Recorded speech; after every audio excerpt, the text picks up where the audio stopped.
शुरुआत करेंगे इंदौर से बड़ी खबर के साथ। यहां रेसिडेंसी कोठी का नाम बदल दिया गया, छत्रपति शिवाजी कोठी इसका नाम रख दिया गया। मेयर इन काउंसिल का महत्वपूर्ण निर्णय।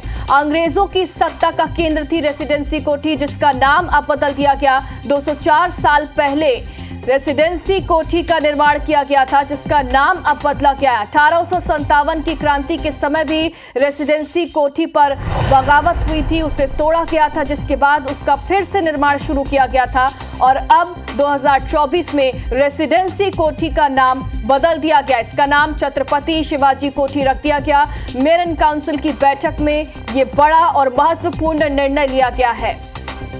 अंग्रेजों की सत्ता का केंद्र रहा करती थी रेसिडेंसी कोठी। 1820 में रेसिडेंसी कोठी का निर्माण हुआ था और यहां से इंदौर में उन पर नियंत्रण किया जाता था। और उसके बाद 1857 में रेसिडेंसी कोठी के नाम पर बगावत हुई थी और इसको तोड़ दिया गया था, लेकिन उसके बाद फिर से रेसिडेंसी कोठी का निर्माण शुरू किया गया और फिर से उसे तैयार किया गया।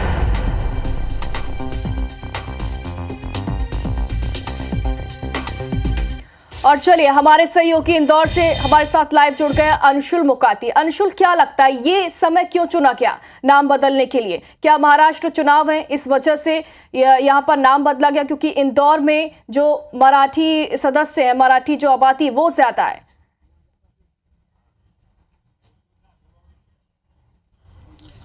जी बिल्कुल, आपको बता दूं कि कहीं ना कहीं इसे महाराष्ट्र चुनाव से जोड़कर जरूर देखा जाएगा, क्योंकि छत्रपति शिवाजी जो है वो महाराष्ट्र से थे और कहीं ना कहीं इंदौर में जो छत्रपति शिवाजी प्रतिमा बनी है वहां पर बड़ी संख्या में मराठी समाज भी पहुंचता है। अभी इस वक्त हम रेसिडेंसी कोठी पर ही खड़े हैं। आपको रेसिडेंसी कोठी बता दें कि यह लगभग 200 साल पुरानी कोठी है और अभी भी आज के समय में भी इसका रुतबा जो है वो उसी तरह से है जितना कि 200 साल पहले हुआ करता था। लगभग 200 साल पहले अंग्रेजों के द्वारा इसे बनाया गया था और ये कहा जाता था कि यहाँ से जो अंग्रेज हैं वे अपना पूरा नियंत्रण जो है वो इस इलाके पर रखते थे, यानी कि मालवा और निमाड़ का जो मुख्य केंद्र माना जाता था उसे रेसिडेंसी कोठी माना जाता था। और यही कारण भी है कि रेसिडेंसी कोठी में 1857 की जब क्रांति हुई थी तो यहीं पर बागी जो थे, जो कि अंग्रेजी सेना से बगावत करी थी, जिनके द्वारा उन्होंने रेसिडेंसी कोठी की तरफ ही तोप का मुंह करके चलाया था और उसमें रेसिडेंसी कोठी को काफ़ी नुकसान भी हुआ था। यानी कि एक आज़ादी की लड़ाई जो कि 1857 में लड़ी गई थी उसका भी मुख्य केंद्र जो है इंदौर की रेसिडेंसी कोठी थी और अब इसका नाम जो है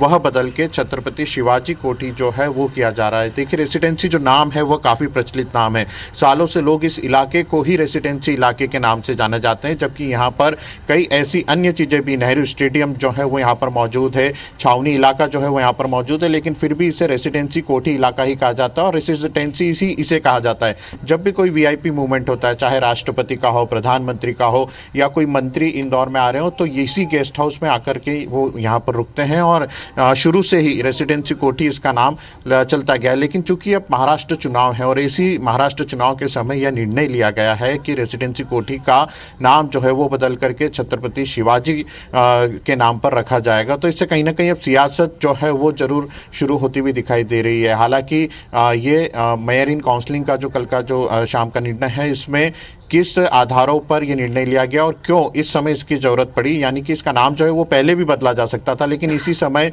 इसे क्यों चुना गया, इसे लेकर के कई सवाल जरूर खड़े हो रहे हैं। लेकिन एक बात बहुत बड़ी है कि जिस कोठी को इंदौर में एक ऐतिहासिक किताबों में जाना जाता था रेसिडेंसी कोठी नाम से, अब वह बदल करके छत्रपति शिवाजी कोठी जो है वह हो जाएगी और एक बड़ा बदलाव जो है वो शहर में दिखाई देने वाला है, क्योंकि पूरा इलाका जो है उसे रेसिडेंसी इलाका भी कहा जाता है। कई मंत्रियों के, इंदौर के जिला प्रशासनिक अधिकारियों के, पुलिस अधिकारियों के बंगले भी इसी इलाके में मौजूद है और इसे रेसिडेंसी क्षेत्र ही कहा जाता था। लेकिन अब क्या इस क्षेत्र का भी नाम बदला जाएगा या रेसिडेंसी कोठी के अलावा सिर्फ कोठी का ही नाम बदला जा रहा है, इस पर अभी आने वाले समय में निर्णय होना है। लेकिन एक बात कल के निर्णय से साफ हो चुकी है, रेसिडेंसी कोठी जो है अब वह छत्रपति शिवाजी कोठी के नाम से जानी जाएगी और लगभग 200 साल पुरानी कोठी, यानी 200 साल पुराना यह इतिहास है जो कि अब यहाँ पर बदलने वाला है।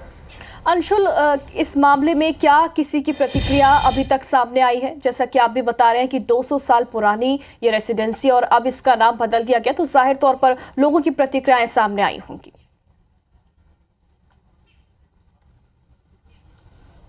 जी बिल्कुल, आपको बता दूं कि जैसे ही मेयर इन काउंसलिंग का निर्णय पारित होता है उसके बाद कांग्रेस के नेता प्रतिपक्ष चिंटू चौकसे जो है वो जरूर इस पर आपत्ति लेते हैं। उनका ये कहना था कि शहर में जो अंशुल, MIC है, जो मैं यहाँ नगर पर निगम आपको की रोकना भाजपा चाहूंगी, परिषद है। आपसे आगे भी बातचीत करेंगे, लेकिन हमारे साथ हमारे दो गेस्ट जुड़ गए हैं। बीजेपी सांसद शंकर लालवानी हमारे साथ जुड़े हैं, तो वहीं नेता प्रतिपक्ष चिंटू चौकसे भी हमारे साथ जुड़ गए हैं। हम जानेंगे कि उनका इस पर क्या कहना है। तो शंकर लालवानी जी भी हमारे साथ जुड़े हुए हैं। क्या कहना है आपका? रेसिडेंसी कोठी का नाम जो कि 204 साल पुरानी है, उसका नाम अब इस समय चुनाव के वक्त बदला गया है, छत्रपति शिवाजी उसका नाम कर दिया गया। क्या कहना है आपका? देखिए, मध्य प्रदेश में कोई चुनाव नहीं है और किसी प्रकार का नहीं है, लेकिन रेसिडेंसी का नाम बदलना का छत्रपति शिवाजी कोठी रखा गया है। ये निर्णय स्वागत योग्य है, क्योंकि जो नाम है वो गुलामी का प्रतीक है और इसी रेसिडेंसी कोठी में गौरवशाली इतिहास से आजादी की लड़ाई का क्रांतिकारियों को 1857 में इसी रेसिडेंसी कोठी पे गेट पर उड़ा दिया गया था तोपों के द्वारा। यही रेसिडेंसी कोठी पर कई लोगों को फांसी दी गई थी, ऐतिहासिक जगह है। तो ये गुलामी का प्रतीक का नाम छत्रपति शिवाजी कोठी रखा है, ये स्वागत योग्य निर्णय। हमारे साथ नेता प्रतिपक्ष चिंटू चौकसे भी जुड़े हुए हैं। चिंटू जी, आपका क्या कहना है? बीजेपी सांसद शंकर लालवानी तो कह रहे हैं कि ये कोई बड़ी बात नहीं, क्योंकि मध्य प्रदेश में चुनाव नहीं है, लेकिन महाराष्ट्र में चुनाव है और इसी समय ये समय क्यों चुना गया? क्या कहना आपका? देखिए, भारतीय जनता पार्टी ने मोदी जी के नेतृत्व में और भारतीय जनता पार्टी ने शिवराज जी और मोहन यादव जी के नेतृत्व पूरे देश और मध्य प्रदेश को बर्बाद कर दिया, पूरा खजाना खाली कर दिया। इसी तरह से नगर निगम इंदौर की बात करें तो कंगाल स्थिति में ला दिया नगर निगम को। पूरे शहर में अफरा तफरी मची हुई है, चारों तरफ अधूरी सड़कें, गड्ढे। जो इंदौर स्वच्छता के लिए काम के लिए नंबर 1 पे चढ़ जाता, आज वो शहर में मिम्स बन रहे हैं। ये दुर्भाग्य है कि इंदौर के लोगों के समर्पण के कारण इंदौर नंबर 1 आया और आज भारतीय जनता पार्टी के नेताओं भ्रष्टाचार के कारण इंदौर बदतर स्थिति में। तो काम करने की बजाय, चूंकि भ्रष्टाचार इतना हो चुका है, कर्ज पे कर्ज लिए जा रहे हैं, करने के लिए कुछ भी नहीं है, तो लोगों का ध्यान भटकाने के लिए कभी ये नाम बदल दो, कभी वो नाम। निश्चित रूप से अगर छत्र क्या नाम रखना चाह रहे नए, ये जी छत्रपति शिवाजी इसका नाम रखा गया। कोई दिक्कत नहीं, छत्रपति शिवाजी के नाम से वो अपने आप में इतने बड़े व्यक्तित्व है कि उनके नाम से जितना करें उतना कम है। लेकिन चूंकि उनके नाम रेसिडेंसी कोठी करने के साथ साथ भारतीय जनता पार्टी को काम पर भी ध्यान देना चाहिए। जो इंदौर बद से बदतर स्थिति में है, जो मध्य प्रदेश बद से बदतर स्थिति में है, डे बाय डे कर्जे लिए जा रहे हैं। जिस लाडली बहना के को पैसे देके सरकार बनी है।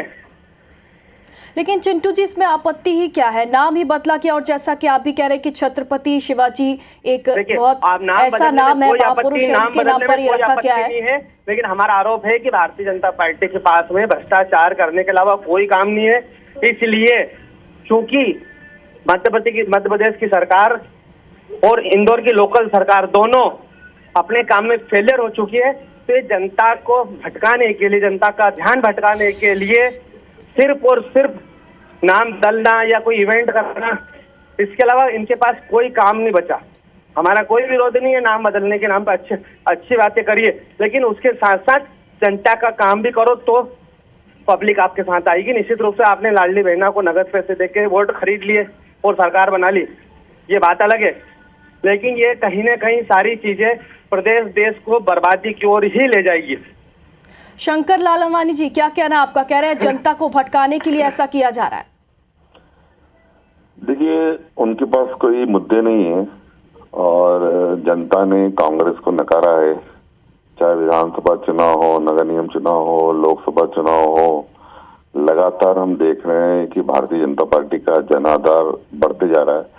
ये तभी संभव है कि हमने जो योजनाएं लागू की है प्रदेश में, देश में, शहर में, जनता का साथ मिलना, तभी जनता भारतीय जनता पार्टी के साथ है। और विकास के नए आयाम भारतीय जनता पार्टी की सरकार ने इंदौर और प्रदेश और देश में छुए हैं। अगर इनके समय की बात करें तो किस स्थिति में था शहर, प्रदेश और देश, और आज देश प्रदेश किस स्थिति में जनता जानती है।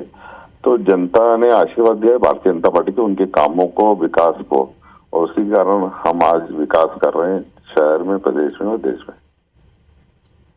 बिल्कुल, तो नाम बदलने पर सियासत होना कोई नई बात नहीं है। बहुत बहुत शुक्रिया आप दोनों का हमारे साथ जुड़ने के लिए। और मध्य प्रदेश की सियासत में इससे नई हलचल जरूर देखने को मिलेगी, ये कहना लाजमी है। बहुत बहुत शुक्रिया आप सभी का हमारे साथ जुड़ने के लिए।